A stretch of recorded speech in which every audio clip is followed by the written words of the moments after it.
There can be an idea that history is this thing that's out there and you either know it or you don't. But the fact is that history, like every other area of intellectual investigation, we're constantly in the process of discovery and newer interpretation.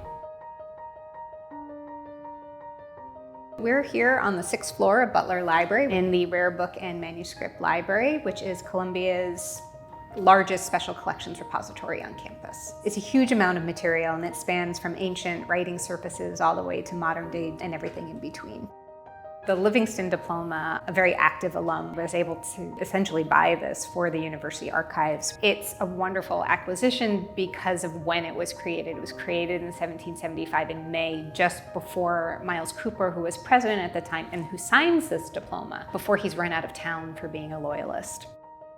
Columbia, of course it was King's College then, it wasn't Columbia, is one of the most determined loyalist institutions, certainly in New York City, but also in North America. A great majority of King's College graduates end up siding with the Crown.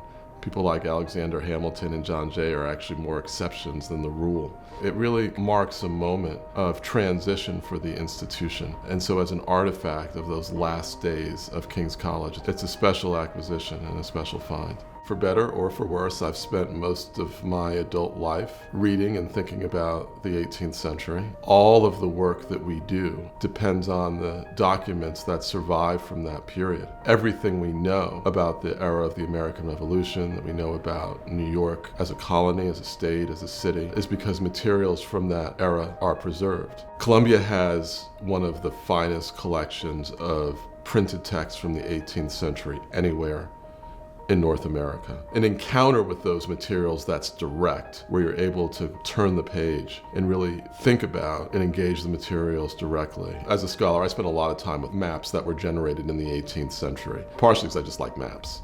But they also encode all kinds of useful information about how people at the time reckoned with the places where they lived and also the places where they hoped to go, where they didn't have much information about. Every academic year I teach an undergraduate seminar on the French and Indian War, or as it's known in Europe, the 7 Years' War. The thing I love about this class is that Columbia students, once it's clear what the expectations are, they bring all of their curiosity and their creativity.